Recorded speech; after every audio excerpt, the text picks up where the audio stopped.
तो सबसे पहले क्वेश्चन की बात करें दोस्तों तो है किण्वन क्या है। मोस्ट इंपॉर्टेंट ये भी क्वेश्चन है दोस्तों एंड मोस्ट रिपीटेड है। आपको बताना है कि जो किण्वन है वो इनमें से क्या है। तो इसका राइट आंसर बात करें दोस्तों, इसका राइट आंसर हो जाएगा ऑप्शन नंबर डी यानी जैविक उत्प्रेरक। किण्वन जो कि एक जैविक उत्प्रेरक है और किण्वन की क्रिया कवक तथा जीवाणुओं द्वारा संपन्न की जाती है। किण्वन की क्रिया मीठे पदार्थों के घोल में भी होती है। अगला क्वेश्चन देखते हैं दोस्तों, पनीर बनाने में किस किण्वन का प्रयोग किया जाता है। ये भी मोस्ट इंपॉर्टेंट क्वेश्चन है दोस्तों।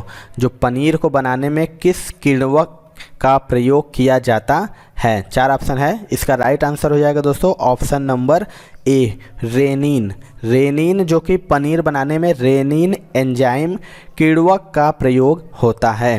अगला क्वेश्चन देख लेते हैं, किसी बेकरी में ब्रेड बनाने के लिए खमीर का इस्तेमाल क्यों किया जाता है। 4 ऑप्शन है आपके पास, बताना है कि जो ब्रेड बनता है बेकरी में ब्रेड बनाने के लिए खमीर यानी ईस्ट का उपयोग क्यों किया जाता है। तो इसका राइट आंसर हो जाएगा दोस्तों ऑप्शन नंबर बी यानी ब्रेड को मुलायम और लचीला बनाने के लिए ईस्ट यानी खमीर का प्रयोग किया जाता है। डबल रोटी बनाने में प्रयोग किए जाने वाला प्रमुख ईस्ट है सेकेरोमाइसीज सेरेविसी। अगला क्वेश्चन देख लेते हैं दोस्तों, सर्वप्रथम जीवाणु का पता किसने लगाया था। ये भी मोस्ट इंपॉर्टेंट क्वेश्चन है दोस्तों। आपको बताना है कि इनमें से किस वैज्ञानिक ने सबसे पहले जीवाणु का पता लगाया था। इसका राइट आंसर हो जाएगा दोस्तों ऑप्शन नंबर बी यानी लुएनहॉक। लुएनहॉक ने ही जीवाणु की खोज की थी और ये हॉलैंड के वैज्ञानिक है एंटोनी वॉन लुएनहॉक। इन्होंने 1676 में इसकी खोज की थी। जीवाणु को वनस्पति कहा जाता है क्योंकि इसमें कोशिका भित्ति पाई जाती है जो म्यूकोपेप्टाइड की बनी होती है। अगर जीवाणु शब्द की खोज कब की गई थी तो आपको बता दें कि 1836 में जीवाणु शब्द का प्रयोग सबसे पहले एहरेनबर्ग ने किया था। अगला क्वेश्चन देख लेते हैं दोस्तों, नदियों तालाबों आदि में पाए जाने वाले जलीय हरे पौधों को क्या कहा जाता है। इनमें से आपको बताना है कि जो नदियों में तालाबों में जलीय हरे पौधे पाए जाते हैं उसको क्या कहते हैं। तो इसका राइट आंसर हो जाएगा दोस्तों ऑप्शन नंबर बी यानी शैवाल कहा जाता है। नदियों तालाबों आदि में पाए जाने वाले जलीय हरे पौधों को शैवाल कहा जाता है। शैवालों में हरित लवक पाया जाता है अतः यह अपना भोजन स्वयं बना लेते हैं। चलिए अगला क्वेश्चन देख लेते हैं दोस्तों, निम्नलिखित में से कौन सा रोग विषाणु के कारण होता है। मोस्ट इंपॉर्टेंट है दोस्तों, आपको बताना है कि निम्नलिखित में से कौन सा रोग विषाणु के कारण होता है। तो इसका जो राइट आंसर हो जाएगा दोस्तों ऑप्शन नंबर हो जाएगा ए यानी चेचक जो कि विषाणु के कारण होता है। चेचक जिसे हम स्मॉल पॉक्स भी कहते हैं मलेरिया प्रोटोजोआ के कारण तथा यक्ष्मा व हैजा जीवाणु के कारण होता है।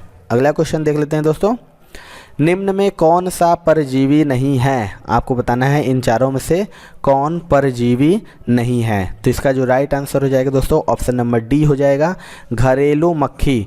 घरेलू मक्खी जो कि परजीवी नहीं है, जबकि जू हो गया, मच्छर हो गया, किलनी हो गया, ये परजीवी जंतु हैं। अगला क्वेश्चन देख लेते हैं, निम्नलिखित में कौन विषाणु के द्वारा होने वाली बीमारी है। 4 ऑप्शन है आपके पास, बताना है कि विषाणु के द्वारा होने वाली कौन सी बीमारी है। इसके राइट आंसर बात करें दोस्तों, इसका राइट आंसर हो जाएगा ऑप्शन नंबर सी यानी पोलियो। पोलियो जो कि विषाणु के कारण होने वाली बीमारी है। पोलियो जिसे हम शिशु अंगघात विषाणु से होने वाली बीमारी है। यह प्रायः छोटे बच्चे बीमारी से संक्रमित होते हैं। यह पोलियोमिलिट्रिक नामक विषाणु से होता है। अगला क्वेश्चन देख लेते हैं दोस्तों, निम्नलिखित में से कौन सा अम्ल पेंट में जीवाणुओं का नाश करता है। इन चारों में से बताना है कि कौन सा अम्ल है जो जीवाणुओं का नाश करता है। तो इसका राइट आंसर हो जाएगा ऑप्शन नंबर बी यानी HCl जिसे हम हाइड्रोक्लोरिक एसिड कहते हैं। यह पेट के जीवाणुओं का नाश करता है और मानव शरीर में यह आमाशय में पाई जाने वाली छोटी छोटी ग्रंथियों से स्रावित होता है। इन ग्रंथियों की कोशिकाओं को ऑक्जेंटिक कोशिका कहते हैं। अगला क्वेश्चन देख लेते हैं दोस्तों, शाकनाशी ऐसे रासायनिक द्रव्य हैं जो खाली स्थान का नियंत्रण करते हैं। आपको इसमें से बताना है कि जो शाकनाशी हैं वो कैसे रासायनिक द्रव्य हैं जो किसका नियंत्रण करते हैं। इसके राइट आंसर बात करें, इसका राइट आंसर हो जाएगा दोस्तों ऑप्शन नंबर बी यानी अपतृण। शाकनाशी ऐसे रासायनिक द्रव्य हैं जो अपतृण या खरपतवार का नाश करते हैं तथा उनके फैलाव को नियंत्रित करते हैं। अगला क्वेश्चन देख लेते हैं दोस्तों। यदि आप रेलवे ग्रुप डी एग्जामिनेशन 2022 के लिए तैयारी कर रहे हैं तो आपके लिए बहुत सारे बुक्स मैं लाया हूं जो बहुत ज्यादा इंपॉर्टेंट है और आपको ले लेना चाहिए। दोस्तों मैथ का मैंने 500 क्वेश्चन रेडी किया है, guess paper, super guess question है सारे के सारे विद कंप्लीट सोल्यूशन और ट्रिक के साथ दोस्तों इसे बनाया गया है specially for railway group D examination 2022। एकदम आपको 500 के 500 क्वेश्चन को प्रैक्टिस करके जाना है एग्जामिनेशन में। इस ई बुक का लिंक आपको डिस्क्रिप्शन बॉक्स मिल जाएगा। इसी प्रकार से बहुत सारे ऐसे साइंस का देखिए 1000 क्वेश्चन मैंने कवर किया है विद कंप्लीट सोल्यूशन, मतलब इसके डिटेल भी मिल जाएंगे जिसमें फिजिक्स, केमिस्ट्री, बायो के सभी क्वेश्चंस लिए गए हैं और पिछले 10 वर्षों में जो लगातार क्वेश्चन पूछे गए उन सभी को इस ई बुक में लिया गया है। साइंस के अलावा दोस्तों यहाँ पे स्टैटिक जीके के 2500 क्वेश्चन, ये भी आपका फुल डिटेल के साथ है। और जीके टॉपिक वाइज अगर आपको कवर करना चाहते हैं, जितने भी टॉपिक पूछे जाते हैं आपके जीके से 70 से ज्यादा टॉपिक दोस्तों मैंने इसमें कवर किए हैं, तो आपको पूरा ऑल इन वन मिलने वाला है। तो निश्चित तौर पर दोस्तों ये सभी ई बुक आपके एग्जामिनेशन के लिए बहुत इंपॉर्टेंट है, तो आप जरूर से इसे ले लीजिए और प्रिपरेशन स्टार्ट कीजिए जिससे कि आप एग्जामिनेशन में ज्यादा स्कोर कर पाए। सभी ई बुक का लिंक दोस्तों मैंने डिस्क्रिप्शन बॉक्स में डाल रखा है, फटाफट जाके वहां से ले लीजिए। सामान्यतः वायरस निम्नलिखित को छोड़कर समस्त पौधे को संक्रमित करता है।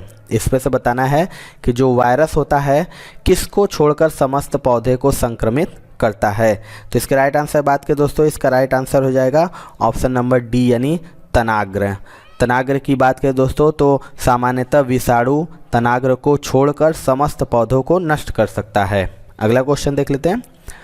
डायलेक्सिया संबंधित है, मोस्ट इंपॉर्टेंट ये क्वेश्चन है दोस्तों, मैक्सिमम रिपीटेड भी है।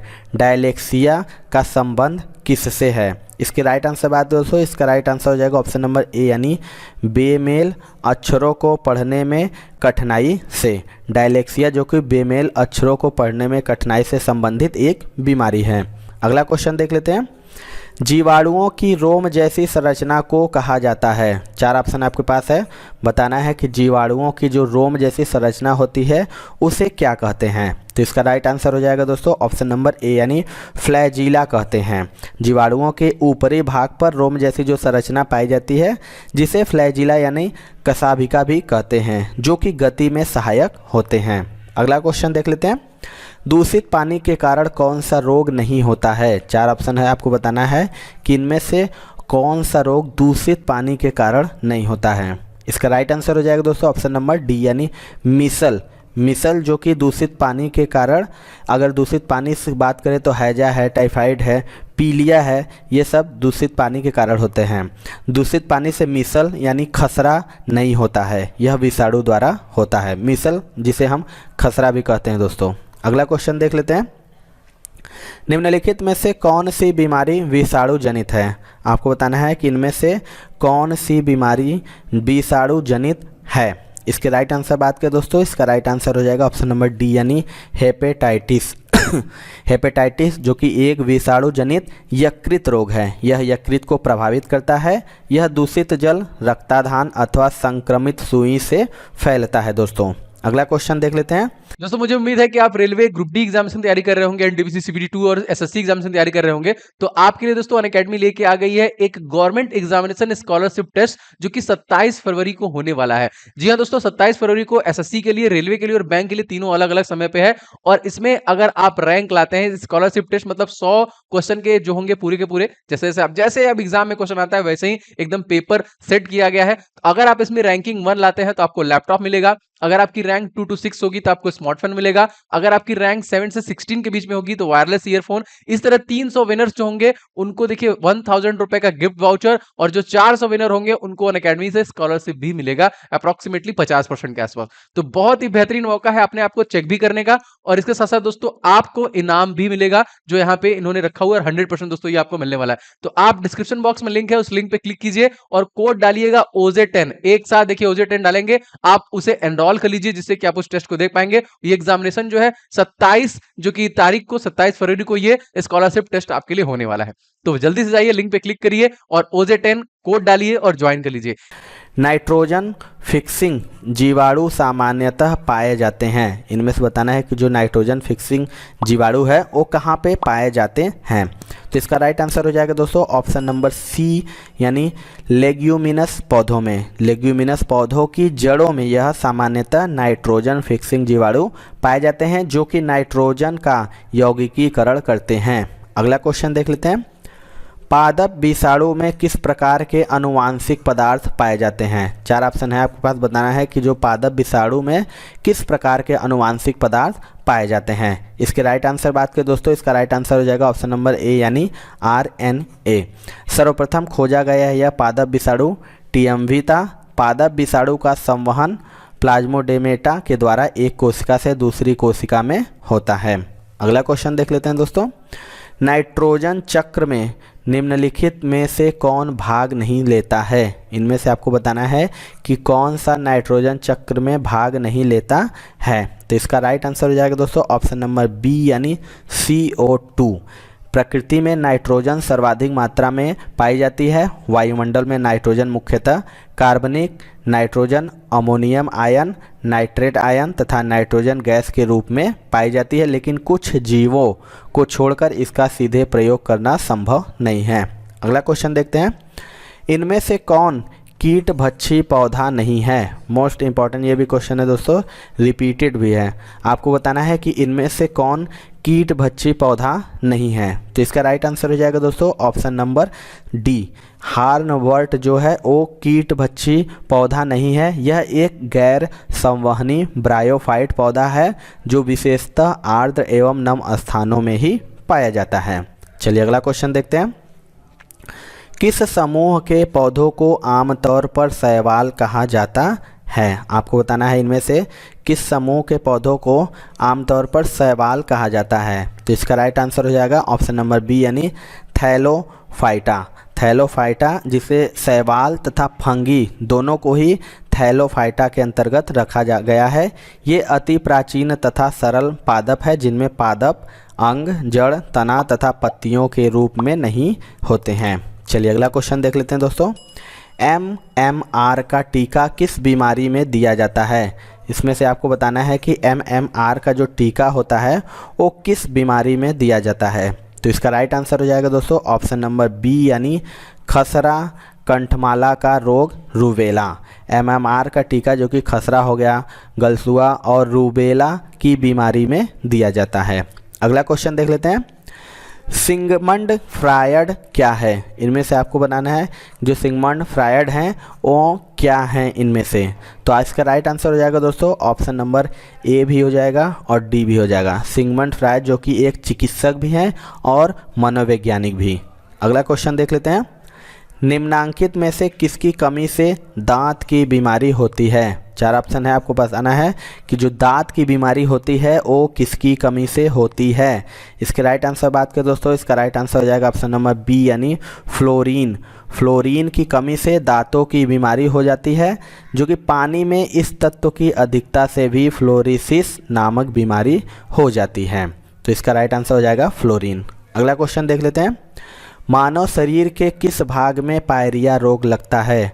ये तो सभी को पता होना चाहिए। आप बता सकते हैं इसका राइट आंसर कि मानव शरीर में पायरिया किस भाग में लगता है। तो इसका राइट आंसर हो जाएगा दोस्तों ऑप्शन नंबर ए, यानी दांत और मसूड़ा में। मानव शरीर के दांत और मसूड़ों में पायरिया रोग लगता है।